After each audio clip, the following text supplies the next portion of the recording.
Bueno, buenas tardes. Pues lo primero doy las gracias a La Invisible y me uno al comentario y al apoyo y a la solidaridad que ha expresado Alfonso con este espacio. Y por supuesto a Ramón Cie por la confianza en haberse brindado a publicar este último trabajo que he hecho. Y a todas las personas que os habéis congregado aquí para escuchar esta presentación. Bueno, pues este libro es como ha dicho Alfonso, el tercer volumen, el tercer trabajo como autor. El primero se centró un poco en lo más simbólico, en el papel de humoristas, ¿no? De gente que se dedica al humor, ¿no? A la hora de transmitir ciertos clichés, ciertos estereotipos sobre Andalucía. Bueno, aquí en Málaga pues tenemos a un famoso humorista también que en los últimos tiempos pues goza de mucha popularidad. Ahí he analizado algunos de los productos audiovisuales en los que intervenía. Mi segundo análisis mediático se centró más en lo lingüístico. Como ya sabemos, es un lugar común el hecho de que nuestra forma de hablar, que es parte de nuestra cultura, nuestra forma de expresarnos, se arrastra ahí un estigma fuerte, ¿no? Por la diferencia que tiene con respecto al castellano centropeninsular. Como ha comentado Alfonso, pues formo parte también de un grupo de aquí de la Universidad de Málaga que se dedica a estudiar discursos explícitos en los medios de comunicación, sobre todo los temas relacionados con la lengua. Y bueno, y ahora aterrizamos ya en este tercer análisis mediático, que empezó siendo un pequeño parrafito, un pequeño apartado dentro de otra cosa más amplia que llevaba entre manos, pero bueno, empezó la cosa a crecer y dio lugar a esto, ¿no? A estas 200 y pico páginas de análisis, ¿no? Entonces, este libro parte de una hipótesis, parte de una tesis que es que las zonas donde los salarios son más bajos son las zonas donde este sistema socioeconómico ubica los residuos o las actividades más contaminantes de la cadena productiva, ¿no? Entonces, bueno, si se dijera que esto lo digo yo porque me apetece decirlo, pues no habría más trascendencia, pero es que esto lo ha llegado a decir, esta tesis la ha llegado a sostener nada más y nada menos que un alto dirigente del Banco Mundial, un señor que se llama Lawrence Summers. Entonces, este señor, en 1992, en un documento interno de esta institución, decía que, abro comillas, la lógica económica que hay detrás de llevar una carga dada de residuos tóxicos al país de menores salarios es impecable y deberíamos reconocerla, cierro comillas. El país de menores salarios en el Estado español es Andalucía. Y además el libro arranca con una lista, con una retahíla, con una compilación de datos que evidencian que tenemos las peores cifras, por supuesto, en tasa de desempleo, eso lo sabemos, en tasa de pobreza, en todos los indicadores económicos, los peores indicadores económicos del Reino de España, los tenemos aquí en Andalucía. Entonces, claro, digamos que esta tesis general, yo parto de ella para aterrizar en cuál es la realidad de Andalucía. Entonces, claro, después de ese repaso, bien es verdad que después de haber, cierto, algún paréntesis, hay un pequeño homenaje que hago al principio del libro a personas que se han dedicado a denunciar estas actividades, estas complicidades que muchas veces no han sido valoradas en toda la dimensión que se merecen. y son denunciados como una especie de enemigos del pueblo, ¿no? Había una obra de teatro de Ibsen que se titula Un enemigo del pueblo, en la que un personaje, un doctor, está denunciando que el balneario donde va mucha gente a bañarse es insalubre, ¿no? Porque hay unos vertidos de una fábrica, etcétera. Entonces, claro, como eso da empleo, pues mucha gente del pueblo se pone en contra de este señor y lo acaban convirtiendo en un chivo expiatorio. Bueno, pues en Andalucía también hemos tenido varias personas como Manuel Aguilar Campos que han servido de un chivo expiatorio, lamentablemente. Bueno, entonces, hecho esta salvedad, este punto de partida, lo que es propiamente mi trabajo de análisis, pues empieza enumerando estos indicadores económicos que muestran claramente cómo Andalucía es la candidata perfecta para que aquí se sitúen los vertidos, los residuos y toda la porquería industrial, química, etcétera, etcétera. De hecho, hace poco salió una noticia diciendo que han llegado aquí residuos incluso de Montenegro, de zonas tan alejadas del subcontinente europeo como Montenegro, ¿no? Han llegado al vertedero de Nerva. Entonces resulta que aquí tenemos un gran vertedero, el de Nerva, en la actual provincia administrativa de Huelva. Resulta que el franquismo pone el polo químico en Huelva, en la ciudad de Huelva. Tenemos aquí la balsa de fosfoyeso en esa misma ciudad, que ha sido catalogada por la propia Unión Europea. O sea, que aquí no estamos inventando una cosa que yo se me ocurra decir, sino que la propia Unión Europea dice que la balsa de fosfoyeso de Huelva es el mayor caso de contaminación industrial de Europa, ¿no? También, curiosamente, aquí no hay ninguna central nuclear, pero resulta que todos los residuos de las centrales nucleares de otras partes del Estado confluyen en la Sierra de Arnachuelo en el Cabril, en la provincia de Córdoba, ¿no? Y así todo, ¿no? O sea, que aquí es donde es el lugar elegido, somos la cabeza de turco ecológica, ¿no? Y aparte de eso, también nombra, por ejemplo, el polo químico de Huelva.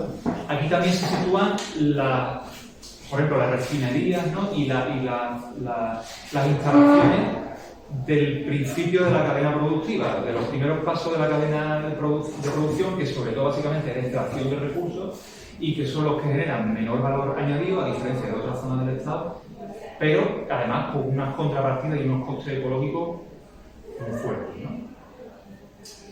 Y que son cosas que la economía oficial no computa, no cuenta, no habla de ella, ¿no? Que son esos costes medioambientales. Entonces, digamos que todo este escenario, yo parto de él para ver cómo los medios de comunicación silencian en los casos más directos, o bien ocultan, o relativizan, o minimizan este tipo de contrapartida, ¿no? Entonces, pues tenemos voy analizando diversas muestras mediáticas. Unas veces son informaciones breves de un telediario, otras veces son crónicas periodísticas de diarios digitales, otras veces son entrevistas, por ejemplo, de radio, en la que se toma a un representante de una de estas empresas, de una empresa minera, por ejemplo, y otras veces también son reportajes más largos, audiovisuales, por ejemplo, el programa Los Reporteros, que lo conocemos de Canal Sur, este programa, un reportaje sobre las minas. Entonces, hay una dimensión directamente más de la propia dinámica informativa habitual, sobre las noticias, las informaciones que aparecen relacionadas con empresas que contaminan. También, evidentemente, como hay una ley del discurso lo más importante muchas veces es lo que no se dice, lo que no se cuenta, más que lo que se dice o cómo se dice es lo que se deja de decir, ¿no? Esto también lo analizo. Y también le dedico un capítulo a una dinámica que tiene una repercusión no desdeñable, que es que muchas veces se convocan premios de periodismo ambiental a manera de lavado de imagen, porque son muchas veces las empresas relacionadas con esta contaminación las que convocan estos premios, ¿no? Por ejemplo, estamos hablando antes de Nerva, y la empresa que antiguamente gestionaba los residuos de ese vertedero, vamos a decir, gestionar por concederle supuestamente aquello de lo que va, ¿no? Porque bueno, la gestión era un poco negligente, ¿no?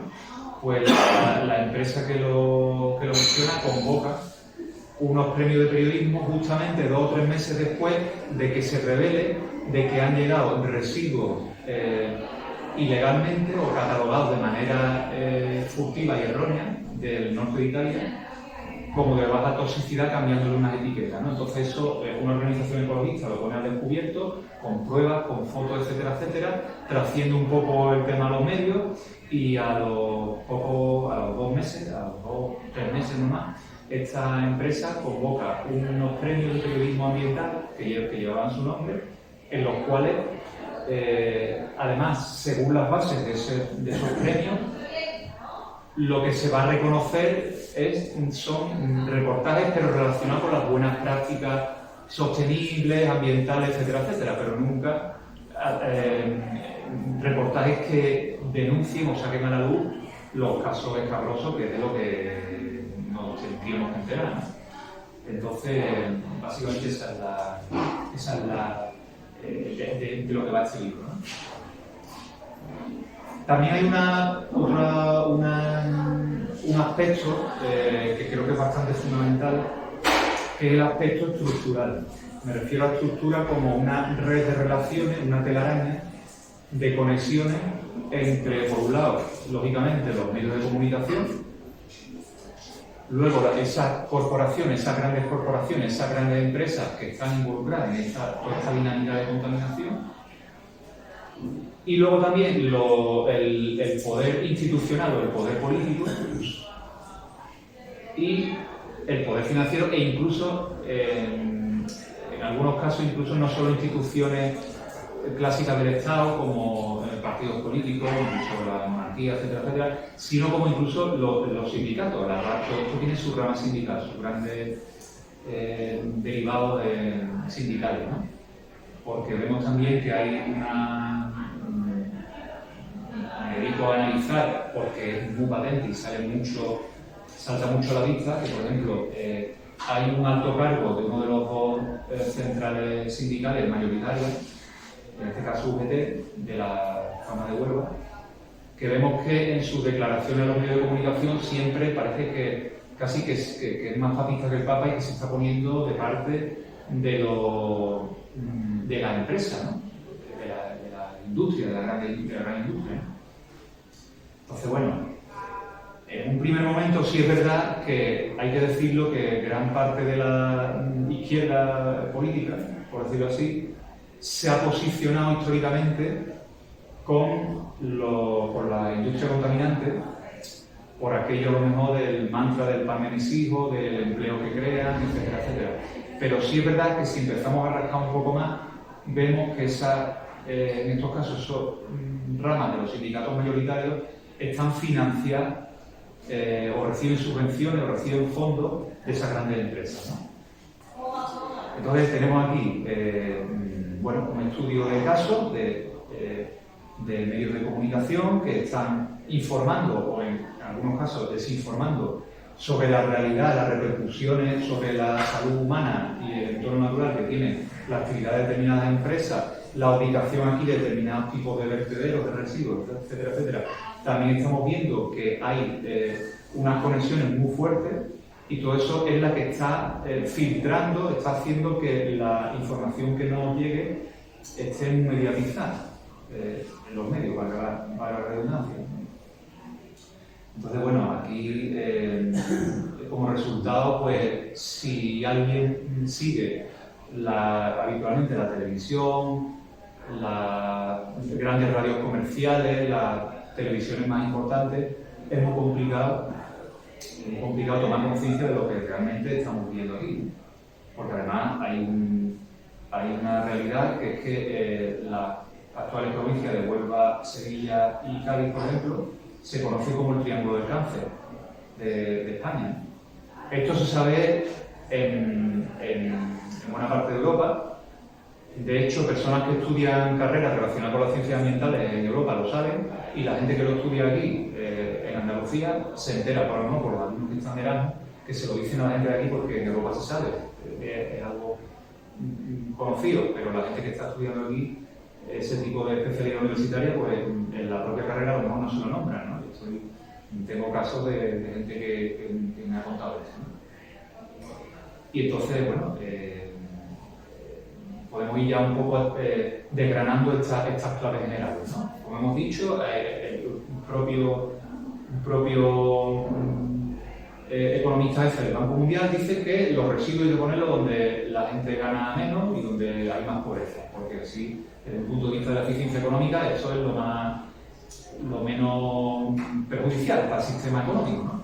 Entonces luego vamos viendo aquí como se coloca aquí un vertedero en Nerva, que al principio supuestamente iba a albergar los residuos que se generaran en las diferentes industrias emplazadas en Andalucía, pero luego empiezan a llegar residuos de otras partes del Estado, incluso aún más residuos de otras partes de Europa.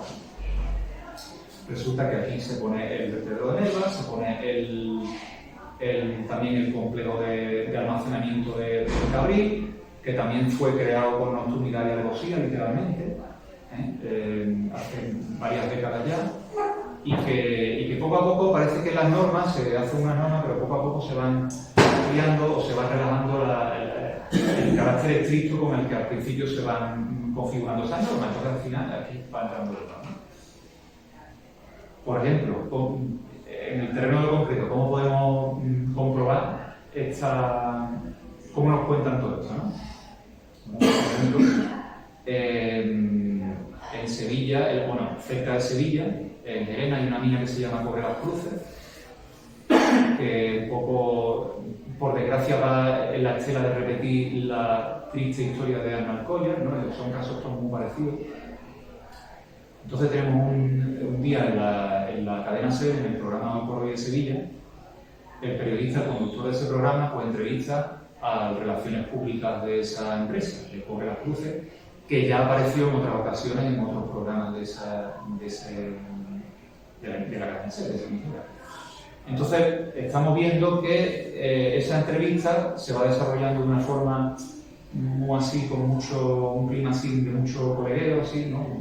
Dándose mucho jabón entre los dos. Muchas veces tú escuchas a uno, escuchas al otro, no sabes hasta qué punto, ya muchas veces lo estás escuchando a los dos y no sabes hasta qué punto quién es el periodista de la emisora y quién es relaciones públicas de la empresa, porque hay un tuteo y un colegueo total y absoluto. Y lo que se va diciendo, en lo que se centra toda la entrevista es en la fundación que tiene esa mina, ¿no? Que hace muchas obras sociales y benéficas, que si organiza actividades culturales, que si da cursos de formación para la inserción laboral de las mujeres y para ¿no? Entonces ya cuando lleva unos cuantos minutos la empresa, la entrevista, resulta que el representante de la empresa habla de un incidente, ¿no? Porque el periodista comenta que la mina está a la espera de volver a abrir y a reiniciar su actividad 100%. Entonces el representante de la mina alude a un tema del incidente, ¿no? Resulta que el incidente lo nombra así de pasar, pero como tiene que tocarlo, pues nos vamos enterando de que ha habido un desprendimiento que había un corrimiento de tierra, había como un derrumbamiento en la propia mina. Entonces, el Relaciones Públicas de la empresa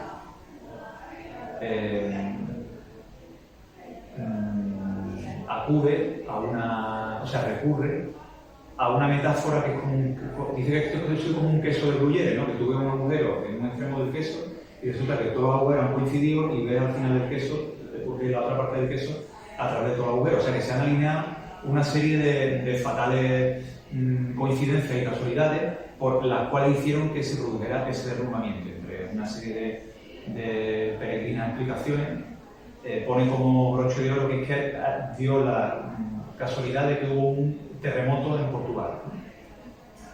Y que ese terremoto en Portugal pues ya fue la guinda que hizo que se derrumbara parte del derrumbamiento. Claro, empiezan a darle vueltas a todo eso y tal y cual, y termina la entrevista y tú dices, bueno, qué mala suerte ha habido, pero bueno, menos mal que la empresa está dando un montón de puestos de trabajo, que bueno, que todo es seguro y tal y cual, que la seguridad y el medio ambiente es lo primero. Pero claro, a poco sale un informe de profesores investigadores de la Universidad de Córdoba diciendo que de derrumbamiento, o sea, perdón, que de terremoto, que minimita, que el derrumbamiento se ha debido evidentemente a la propia actividad de la mina, ¿no? Que está detrayendo agua del acuífero Elena Posada, que además es el que abastece, el que debe abastecer a la ciudad de Sevilla en caso de sequía, ¿no? También sale, he comentado la dimensión, un poco la parte estructural, la parte de conexiones, ¿no? Resulta, por ejemplo, que una especie de un suplemento del periódico ABC de hace algunos años, bueno, ha habido varios, ¿no? Se va dando cuenta, se sacan suplementos especiales de los congresos mineros. Se está celebrando una serie de congresos de minería en Sevilla, en el Palacio de Congreso de Sevilla, y bueno, en esa ocasión vemos que una de las personas que está entre los representantes institucionales es el alcalde de la ciudad, ¿no? Que se llama, el de Sevilla se llama Juan Espada, que por cierto ahora se postula a candidato por el PSOE a la Junta de Andalucía. Bueno, pues en esa época, el hoy alcalde de Sevilla y hoy candidato PSOEista a las elecciones andaluzas, pues en esa época tenía un cargo, creo que era director general de Planificación Ambiental. Pues por ejemplo, Juan Espada en esa época fue de los que se encargó de despejar todos los trámites, cualquier posible obstáculo burocrático administrativo, para que esta mina de Cobre Las Cruces pudiera verter toneladas de sustancias venenosas y tóxicas como arsénico, etc., al Guadalquivir, ¿no? Y esto, como digo, me da pie a ya un poco ir comentando, entrando en el terreno de concreto, ¿no? En estos suplementos que he mencionado de ABC, sale la crónica de estos congresos mineros y entonces aparecen las personas que presiden, los maestros de ceremonias que inauguran estos eventos, ¿no? Entonces, por ejemplo, tenemos ahí lógicamente a Felipe VI, la monarquía, la tenemos ahí presente, ¿no? El ministerio, representante del ministerio, del gobierno estatal, de la Junta de Andalucía también. Y por ejemplo, tenemos también a un personaje, que lo saco siempre porque me parece muy paradigmático, que es Eduardo Serra. Entonces, este señor, por si a alguien le suena, fue ministro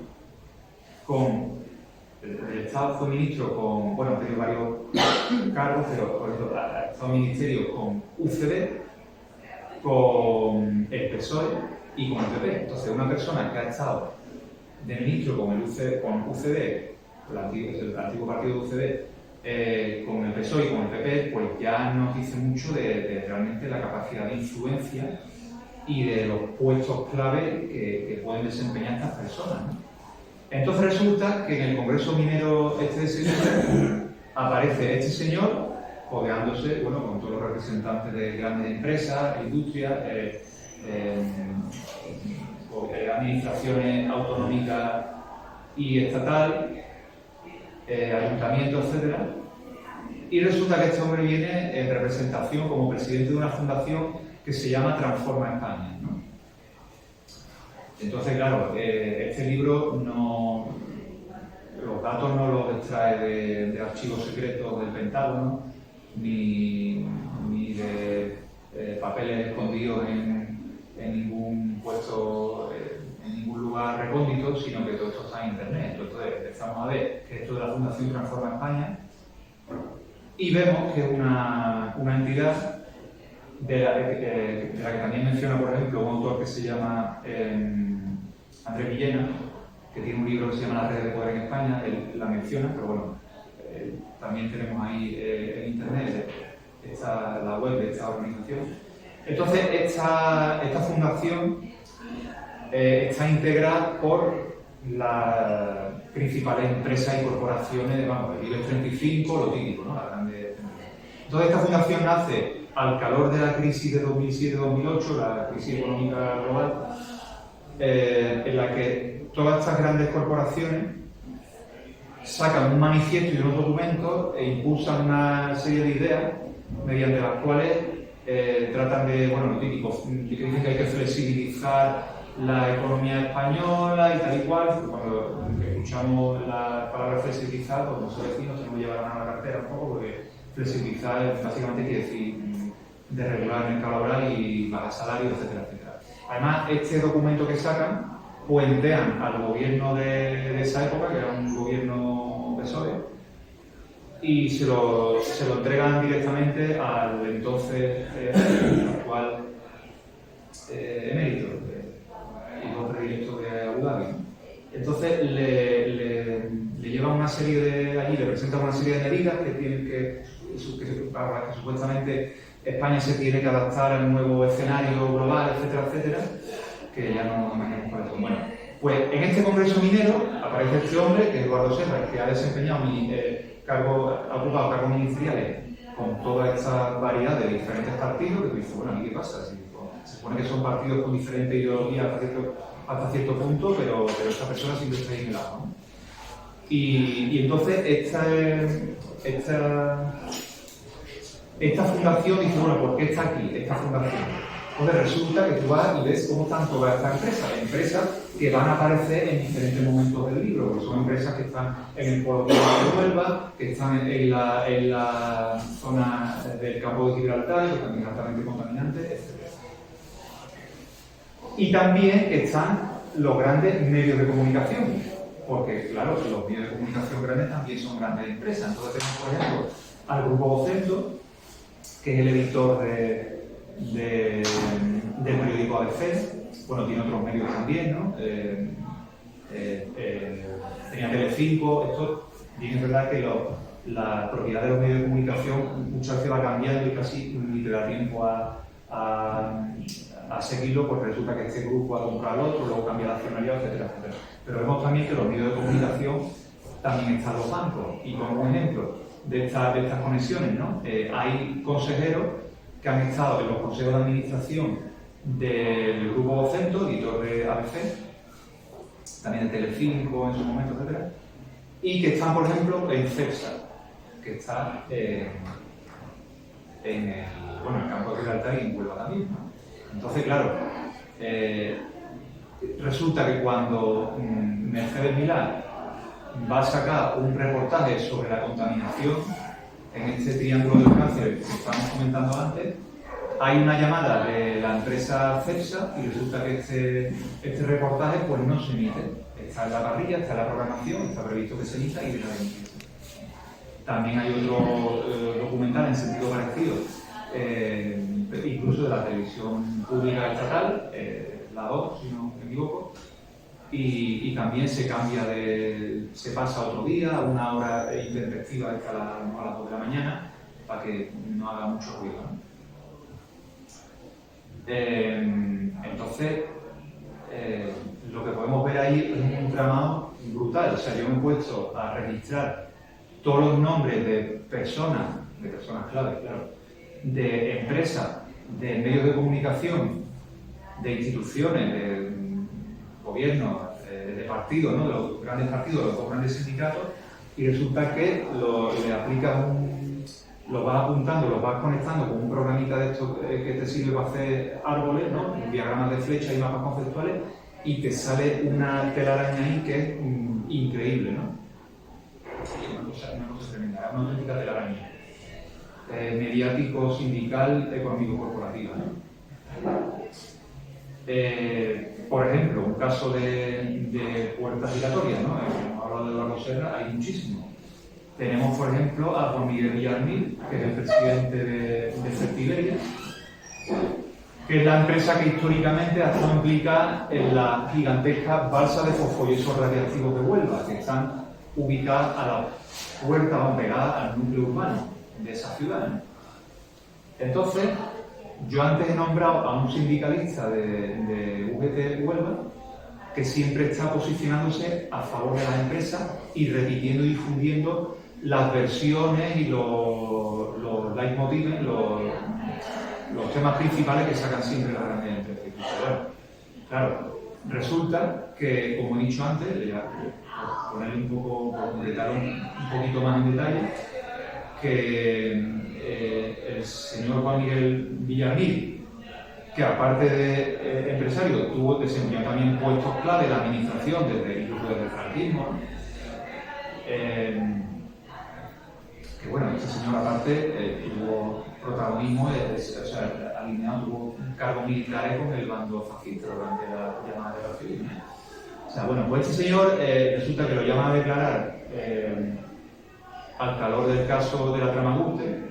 Le preguntan si ha financiado al Partido Popular y él dice, no señor, yo no financio al Partido Popular. Pero luego añade, renglón siguiente, y dice, bueno, sí es verdad que mi empresa ha destinado fondos, ha subvencionado a las comisiones obreras y UGT. Entonces, al día siguiente, los entonces máximos dirigentes de esos dos sindicatos, Ignacio Fernández Tocho y Cándido Méndez, se apresuran a desmentir taxativamente esas declaraciones en sede judicial de Villarmil, emplazándole a que si tiene alguna acusación de ese tipo que la demuestre, pero pocos días después también aparece un cargo intermedio de comisión obrera en este caso, que refrenda lo que ha declarado Villarmil y dice que sí, efectivamente, lo que el señor Villarmil ha declarado es cierto. Hemos recibido fondos de esta empresa. Luego, a renglón seguido, añade que, bueno, relativizando un poco, dice que ha sido para la celebración de determinados gastos de desplazamiento, para determinadas jornadas, etcétera, etcétera. Pero el caso es que estos dos sindicatos han recibido fondos de esta empresa, ¿no? Entonces, ¿qué es lo que pasa? Que Fertiberia, esta balsa de fosfoyeso, que como hemos dicho es uno de los el mayor caso de contaminación industrial de Europa, a pesar de que el sindicalista de UGT y candidato a unas elecciones también por el PSOE, Luciano Gómez, diga que en Europa no tienen ni idea de lo que están hablando y de los puestos de trabajo que crea esa empresa, pues resulta que Fertiberia, claro, se le está instando a que ponga remedio a esta situación en la que esa balsa de fosfoyeso pues, está contaminando la ciudad de Huelva, la realidad de Oviedo, etcétera, etcétera.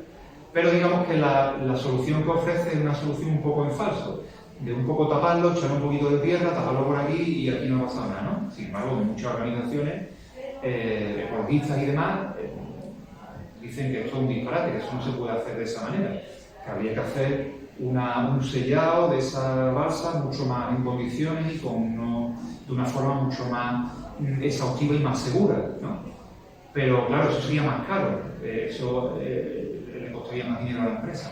Sin embargo, por ejemplo, este señor sindicalista, Luciano Gómez, dice que lo que hay que hacer, cuando sale una sentencia parcial que parece dar la razón a la empresa, pues lo celebra, ¿no? Y dice que esto hay que solucionarlo ya porque la actividad industrial le llaman industrial, más que nada extractiva, pero bueno, y de depósito, tiene que continuar y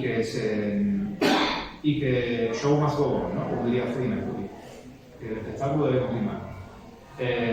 Pero claro, vemos hasta qué punto, ya no solo por forma de pensar, por ideología, de alinearse con las empresas porque dan puestos de trabajo, no sé qué, sino por una propia situación, una propia dinámica material, ¿no? De dónde están recibiendo dinero estas organizaciones, ¿no? También en este libro trato de difundir cosas que no se tratan o que no son tratadas por los medios, y es que, claro, esto no es porque, claro, yo me he documentado y he tomado informes de diversos asociaciones y colectivos ecologistas, ¿no? que demuestran que realmente, además, lo peor de todo es que las subvenciones, o sea, estos puestos de trabajo que supuestamente crean las empresas no son tales, porque realmente, al final, cuando empezamos a hacer cuenta, los salarios de por ejemplo, hablando de la minería, ¿no? Los salarios de los mineros realmente no están costeados por la empresa en sí, sino que están costeados por todas nosotras y nosotros, a través de los impuestos. Están costeados a través de subvenciones. Entonces las cuentas, y son las subvenciones las que están pagando la instalación de estas, por ejemplo, de estas minas, ¿no? De estas empresas mineras. Además, este libro además cuenta con el atractivo y con el añadido de que cuenta con el prólogo del catedrático de Economía de Manuel Delgado Cabeza, que ha hecho muchos informes sobre la economía andaluza, que evidencia cómo la economía andaluza está especializada en ser víctima de la mera extracción de recursos, ¿no? Con esas contrapartidas ambientales tan fuertes. Y con el epílogo, el libro cuenta con el epílogo también del antropólogo Félix Talego, que ha estudiado mucho el tema de la minería, ¿no?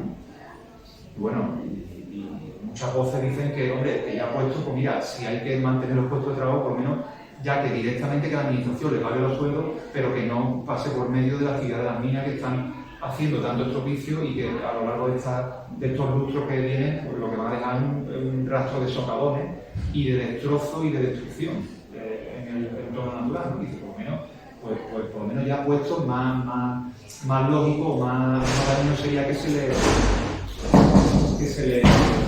le pagase directamente los sueldos por parte de la administración, si tiene que pasar por las empresas concesionarias, pero claro, ahí ya entra en juego otro tipo de condicionantes espurios, ¿no? Bueno, ahí lo dejo, ¿no? Y iba a comentar algo, pero básicamente ese es claro, por ejemplo, además, es cierto que no he mencionado otro aspecto también, que bueno, que para personas de Almería y su entorno, también he utilizado un trabajo llamativo del periodista Rafael Marto, de Noticias de Almería, porque él tiene un libro sobre los papeles desclasificados de Estados Unidos en relación con el accidente famoso de Palomares, ¿no? Porque claro, aquí pasa otra cosa también, que es que no solo se ubican vertederos de residuos per se, o determinadas empresas que realizan las actividades de extracción, que son las que más contaminan, sino que es que además en Andalucía pues tenemos también, como buena colonia que somos, Andalucía, y por su posición geoestratégica, Andalucía es el destino de las bases militares está la de Gibraltar, que son del Reino Unido, del propio ejército español, y las bases estadounidenses, las bases militares por ejemplo, de Mormícola, ¿no? Está de Guiator, en Almería también. Y claro, y esto también ocasiona más problemas también, ¿no? Porque no recuerdo exactamente, creo que fue en los años 60, hubo un avión que iba desde la base de Morón, no sé si iba o venía, en cualquier caso, estamos jugando por la ruta que iba de la base de Morón a Turquía, entonces colisionan en el aire dos aviones estadounidenses y como consecuencia de ello pues se desprenden, caen unas bombas nucleares Palomares, en las inmediaciones.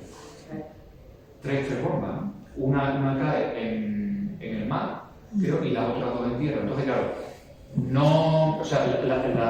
la provincia de Almería podía haber desaparecido en ese momento, ¿no? Gracias a Dios no sucedió, pero sí es verdad que aunque había unos mecanismos, esas bombas tenían unos mecanismos para que no detonaran del todo de forma accidental, pero sí es verdad que hubo una fuga tremenda de material radioactivo. Entonces, también, como digo, en este libro, haciéndome eco del trabajo de Rafael Marto, pues comento cómo esa cifra, el absoluto secretismo que hay tanto por parte del gobierno español como por parte del gobierno estadounidense en cuanto a la cantidad de material radioactivo que se ha diseminado, se ha dispersado por ahí, pero claro, muchas veces las cifras no coinciden porque se barajan unas cifras, se promete que esas cifras se van a limpiar, que el propio ejército de Estados Unidos se va a ocupar de retirar ese material, pero eso no sucede. O sea, hay un baile de cifras, por lo cual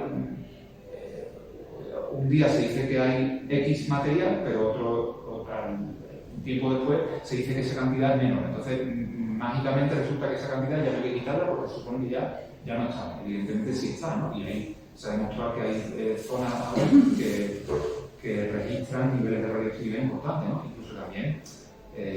y tanto. Y tanto, ¿no? Y además hay personas a las que se le han llamado a Madrid a hacer exámenes radiológicos, etcétera, etcétera. O sea que es un tema importante, ¿no? O sea que, aunque no sea la labor, la función directa, pero sí el hecho de situar aquí bases militares también tiene unos riesgos y unas contrapartidas ambientales y sanitarias muy fuertes, ¿no? Claro, también analizo ahí cómo, en este caso, los medios, la radiotelevisión andaluza, los medios públicos, tratan de naturalizar esa condición colonial que tenemos en el aspecto concreto de las bases militares. ¿Por qué? Porque en un programa matinal de Canal Sur entrevistan a una realizadora, a una directora audiovisual, que está elaborando un documental que se titula Rock and Roll, jugando parafraseando la denominación de la música, del rock and roll, pues le llama rock and roll, claro. Y eso va muy en consonancia con la dinámica que sucede en toda colonia, ¿no? Porque cuando una potencia coloniza una zona, tiene que vestirlo de bonito, no puede decir directamente, venimos aquí a por vuestro oro, a por vuestro petróleo, a por vuestro gas, a por vuestro, o que sea, vuestro productos agrícolas, ¿no? O por vuestra riqueza agrícola o mineral, sino que tiene que decir que yo vengo aquí porque te estoy civilizando, porque te estoy enseñando la cultura, ¿no? O en este caso, por ejemplo, te estoy evangelizando, te estoy dando un idioma nuevo, que es el español, no se suele decir siempre eso, ¿no? Porque por esto tú antes no sabías hablar, yo te tengo que enseñar a hablar, ¿no? Entonces, en Andalucía lo que pasa es que se juega con eso porque el documental está encaminado a decir que gracias a la base de Rota, pues aquí llegaron los pantalones vaqueros, llegaron los Beach Boys, llegaron los Doors, o sea, se popularizó la música rock, ¿no? No es que sea falso, no es que sea mentira, ¿no? Sí, había soldados de Estados Unidos, la base de Rota tiene una emisora. Bueno, y todo eso es verdad, pero claro, resulta que si todo ese documental está financiado además por las administraciones, por la Junta de Andalucía, etc., para recalcar solo esa parte, para seleccionarla y para obviar todo lo demás, pues claro, ¿con qué te quedas tú? Con que tener una base militar es fantástico, porque si tienes una base militar, pues tú vas a acceder a la modernidad, a la cultura, a la música, etcétera, etcétera, ¿no? Y además que el propio programa radiofónico de Canal Sur, en la que traen a la directora del documental y se habla de ello, pues todos los tertulianos y tertulianas de ese programa, todos sus comentarios van en la misma clave, ¿no? De celebrar algo como algo estupendo, maravilloso, y de hecho, ya llegando al extremo, se llega a decir que la historia de la base de Rota que la base militar por la propia localidad de Rota ha sido una historia de amor, ¿no? Porque también se han casado, ha habido soldados que se han juntado, ha habido parejas fruto de la unión entre los soldados y las potencias, ¿no? Y de hecho, ahí también lo menciono, el director del famoso programa El Intermedio de A3 Media, de La Sexta, que presenta el Gran Mayón, el programa famoso, en un momento dado escribe una columna en Infolibre, que es un medio supuestamente progresista, de izquierda, etcétera, etcétera, en el que ataca y critica a una de las manifestaciones que se hacen por el 4 de diciembre, en la cual, por cierto, estaba gente como Manuel de la Cabeza, como este catedrático de Economía, antes, por cierto, que forma parte de la Asamblea de Andalucía, bueno, una de las organizaciones que concurren a esta manifestación. Entonces él ataca a la manifestación del 4 de diciembre diciendo que nada más que hay que seguir al unicornio blanco y verde y pedir soberanía y que así todos los problemas se van a arreglar, porque ironizando un poco, ¿no? Dice, bueno, si al final lo que la gente del fondo lo que quiere es tener una pantalla de plasma y un wifi de calidad, pues así llega así, ¿no? Entonces, como que está atacando todo este tema porque además dice que él es de Jerez, o perdón, no sé si es de... No, porque creo que él es de Rota, Y dice que la tiranía o la bota del señorito jerezano es peor que la de la base estadounidense. ¿Por qué? Porque la base estadounidense también ha dado empleo, etc. Digo esto porque en el programa radiofónico que he mencionado antes también se dice que la base de Rota fue poco menos que un empujón a la liberación o la emancipación laboral de las mujeres, porque allí había mujeres que iban a limpiar a la base y que salían del pueblo y tal igual, ¿no? Entonces, este director del intermedio también incide un poquito en ese tema, ¿no? Diciendo, bueno, al fin y al cabo, aquí tenemos al señorito de Jerez, por lo menos la base de explota menos y tal igual, ¿no? Planteando una disyuntiva así falaz de, bueno, ¿cuál es la... ¿quién te oprime menos, no? Bueno, por lo menos la base oprime menos, pero bueno, claro, aquí pasa una cosa, primero que la base también, por ejemplo, la base de Rota también, y de Morón, también tienen contrapartidas ambientales, ¿no? Porque hay otro, y estoy saltando un poco, pero también comento otro documental que se emite, que es emitido en la emisora de Canal Sur, Andalucía Televisión y la propia Canal Sur, ¿no? la emisora de la RTV, que se titula La bicicleta de John Kerry y que, como digo, se centra en la base de Morón, ¿no? Que realmente hay gente que dice que debería llamarse base de Aral, ¿no? Porque está más cerca del núcleo urbano de Aral que el propio Morón, ¿no? Entonces, este documental, que dura a lo mejor 3/4 de hora o cerca de una hora, también va un poco en la misma línea. Dice que los aviones estadounidenses algún día iban tirando cosas, ¿no? Chucherías y regalitos, o que había un lugar, un escampado donde también lo utilizaban como vertedero, entonces los niños iban por ahí recogiendo cosas de juguetes y envoltorios o pelotas y cosas que venían de Estados Unidos, ¿no? También se cita, por ejemplo, en los aspectos culturales, que hay una banda de música de Semana Santa porque gracias a la influencia de la base estadounidense, pues por ejemplo incorpora determinados instrumentos de percusión como xilófonos a las composiciones, entonces salen nuevas formas de marcha de Semana Santa y todo este tipo de enriquecimiento cultural, ¿no? Un poco también como que eso, que esa base militar nos trae la cultura. Pero claro, como digo, hombre, primero, para empezar, tener la base de Rota con todo el tema del escudo antimisiles y tal, nos pone a Andalucía en el disparadero, nos pone en la diana de otras potencias como pueda ser Rusia.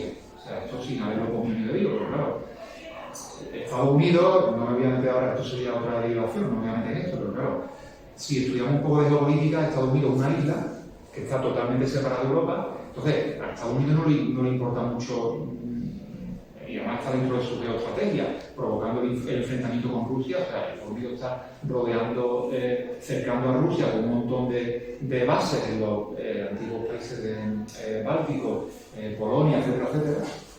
Y bueno, aquí en el caso de Andalucía, pues tenemos las bases militares, pero Estados Unidos está a miles de kilómetros. Hombre, se nos tuviera una completa catástrofe mundial con misiles nucleares de largo alcance. Pero vamos, digamos que aquí juegan en campo ajeno, ¿no? Juegan en nuestro propio terreno, ¿no? Y aquí el marrón geoestratégico, militar y geopolítico lo tenemos nosotros, ¿no? Y entonces, volviendo a este documental, a la bicicleta de John Kerry, resulta que después de haberle dado un enfoque así desenfadado, amable, ¿no?, al tema de la base militar y tal, resulta que ya en los últimos minutos la mujer, la presentadora de este documental, dice, claro, y yo ahora me quedo pensando también, primero que claro, que esta base, esto está hecho para hacer la guerra, ¿no? Y para que esto sea un puente aéreo, un lugar de repostaje logístico, etcétera, aviones que van a bombardear otros países, que van a África. Entonces, pero solo en el minuto final de ese documental se plantea este tipo de cuestión. Y pasa otra cosa también, más estrictamente relacionada con el tema ambiental, que en los últimos minutos del documental ya se menciona algo que esta presentadora comenta con alguna de las gente que entrevista en Hora Real, ¿no? Y resulta que dice, hombre, bueno, y empiezan a hablar de un alto índice de cáncer por allí, ¿no? Dice, claro, mucha gente dice, hombre, aquí se cree, vete a saber, pero claro, aquí está el tema de la base, y dice, claro, mucha gente piensa que esto puede estar relacionado con el tema de la base, ¿no? Pero claro, volvemos a lo mismo, instalaciones militares y el secretismo con todo este tipo de cosas es brutal, ¿no? También, por ejemplo, la base de Rota ha habido vertidos al mar, ¿no? Entonces muchas veces hay que cerrar las playas porque tienen materiales fecales, etcétera, etcétera, y luego resulta que, oye, ¿de dónde viene esto? Y la que está ahí la base por medio y dice, bueno, ¿esto qué es? Pero claro, las autoridades, digamos, que nunca se meten, las autoridades de aquí, digo, que tampoco se meten 100% a exigir responsabilidades, ¿no? Porque para que el tema de la base es un... Luego también pasa otra cosa, estamos hablando del empleo de la minería y de otras actividades, y claro, con las bases militares pues hay un artículo ahí de Mariano Junco que desmiente ese argumento que tiene mucha gente a favor del tema de las bases militares, porque supuestamente crean empleo. Entonces, donde hay bases militares, pues se supone que hay más puestos de trabajo y por tanto menos paro. Ahí pues Mariano utilizó este artículo, desmiente totalmente esta supuesta aceleración, ¿no? Porque tú ves los porcentajes de desempleo y punto arriba, punto abajo, no son, o sea, son perfectamente comparables a de otras localidades, bueno, a los resto de localidades de Andalucía que no tienen bases militares, ¿no? Y su entorno. Entonces, como digo, al final de este documental de la bicicleta de John Kerry, pues se alude a eso, y bueno, es una cosa que queda ahí suspendida en el aire, que parece que por la zona hay más altos casos de cáncer, ¿no? Y de hecho, en un momento incluso está entrevistando a una persona que está en una empresa oleícola, o sea, de producción de aceite de oliva, porque hay un logotipo puesto, y bueno, son marcas de aceite que se pueden encontrar en las grandes superficies, los grandes supermercados, ¿no? Entonces tú dices, bueno, ¿qué está pasando por allí, ¿no? Bueno, estoy un poco, esta vez me he centrado más en este tema que a lo mejor en otras presentaciones no había tocado, pero bueno, un tema que yo creo que hay que tenerlo presente y sobre todo como uno de los otros aspectos en los cuales también, a lo mejor de forma más indirecta, también eso somos el basurero del Estado español. Y bueno, yo creo que con esto, básicamente, yo creo que he trazado un poquito un camino, un recorrido así por encima de cuál es la temática de este libro, cuáles son los aspectos generales y bueno, yo he dado algunos ejemplos que le ponen nombre y apellido, que le ponen color a ese dibujo, a ese retrato que está general, ¿no? Que está trazando, ¿no? Que es en definitiva, como digo, de la regla de Lorentz-Sammels, de que hay que poner las actividades y los vertidos y las actividades más contaminantes en los sitios donde hay más desempleo y más pobreza. Pues yo por mi parte con esto, quedo aquí, y si tenéis alguna pregunta, pues yo encantado de responderla, así que muchas gracias. Otra vez.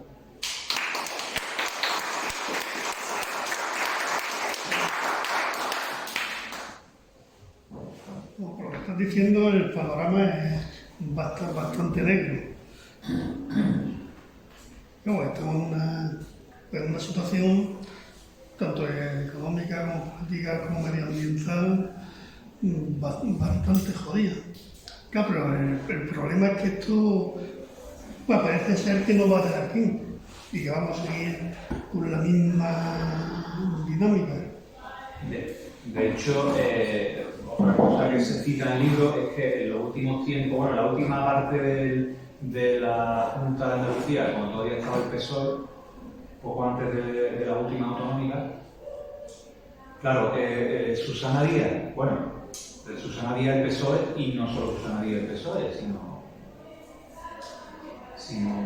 gente, o sea, todos los grupos con representación parlamentaria, apuestan explícitamente por la minería como nueva dimensión económica, o sea, nueva propuesta, nuevo modelo productivo, nuevo modelo económico para Andalucía, ¿no? Que lo de la minería pues, ha sido lo de siempre, ¿no? O sea, es más extractivismo, pero con el consenso absoluto. De hecho, se cita que hay, en los ayuntamientos de Anarcoya, Río Tinto, etcétera, etcétera, donde se han ubicado estos emplazamientos, todos los grupos representados allí, desde la extrema derecha a la izquierda del PSOE, todos apoyan, y de hecho hay un ayuntamiento que está gobernado en ese momento por lo que en ese momento era Adelante Andalucía, o sea, Izquierda Unida, Unidos Podemos, etc., que plantean una moción y hacen una concentración, una manifestación por las calles del pueblo reclamando que se reabra la minería, ¿no? Entonces, claro, es que se puede decir, bueno, es que la gente tiene que tener un puesto de trabajo, la gente tiene que comer, pero claro, esta falacia del pan y siglo, bueno, de acuerdo, porque eso no implica que todos se tengan que seguir apostando por ese modelo, ¿no? Entonces, pues hay gente que denuncia ese consenso, ¿no? Ese consenso que realmente es un consenso suicida, ¿no? Pero que bueno. Claro, el problema es que los medios de comunicación nos plantean esta situación económica como la única posible. Claro, claro. Entonces lo que plantean a la gente es o esto o nada, o el paro, o el hambre y tal. Claro, ese es el callejón sin salida, ¿no? Que es el marco mental que nos ofrecen, de que esto tiene que ser así porque no puede haber... No pasa nada. Es lo que hay. Y de hecho, uno de los reportajes que analizo se titula Amanece la mina, salió en el programa Los Reporteros de Canal Sur. Y bueno, un poco el planteamiento, el hilo conductor es un poco remedando la película Bienvenido Mr. Marshall, ¿no? De que esto es una zona deprimida, es una zona pobre. Entonces, qué bien que va a llegar en la mina y nos va a dar el puesto de trabajo, ¿no? Realmente luego al final eso no fue así, porque digamos que la minería actual tiene un componente, con todo este tema de lo que se llama la financiarización de la economía, que realmente, o sea, la minería actual tiene un carácter mucho más especulativo. Entonces realmente no es que muchas veces no es que la compañía minera vaya a llegar y vaya a hacer algo o tenga la expectativa de sacar algo, sino que es que simplemente consigue una serie de licencias y de permisos y luego esa expectativa la vende en los mercados bursátiles a otras compañías para conseguir financiación, digamos que vendiendo la expectativa de que va a sacar una producción y va a obtener un beneficio. Pero luego realmente esto ni siquiera hace muchas veces, ¿no? Entonces, el reportaje este que digo de Canal Sur, salen ahí la gente, un poco como la versión moderna de cuando antiguamente estaban los jornaleros de la Plaza del Pueblo y llegaban los manijeros del señorito y decían, a ver, tú. Bueno, pues esto es un poco así, porque sale una empresa de trabajo temporal que está recogiendo los currículums, entonces está la gente echando los currículums como si fuera la lotería, de hecho lo comparan con boletos de lotería, ¿no? A ver a quién le toca, es como una cosa de autohumillante, ¿no? Es como de, a ver si nos dan, a ver si esta persona que nos da el trabajo, que nos va a sacar del ostracismo y tal, ¿no? Entonces entrevistan a gente mayor, que a lo mejor se ha vivido la época antigua, de la minería antigua, que están en un club social, una peña, ¿no? Allí con el dominó y tal. Dicen, hombre, sí, esto sería maravilloso, a ver si... Hombre, aquí lo que hace falta que venga otra vez, hombre, si viniera aquí la empresa, si se instalara la mina, esto sería fantástico, porque la juventud no hace más que irse, hombre, eso sería magnífico para el pueblo y tal y cual, ¿no? Entonces salen también entrevistan a gente que ha estado desempleada mucho tiempo, que ha estado trabajando en una empresa que todavía no tiene otra cosa. Como digo, el proceso de selección de personal de la empresa, ¿no?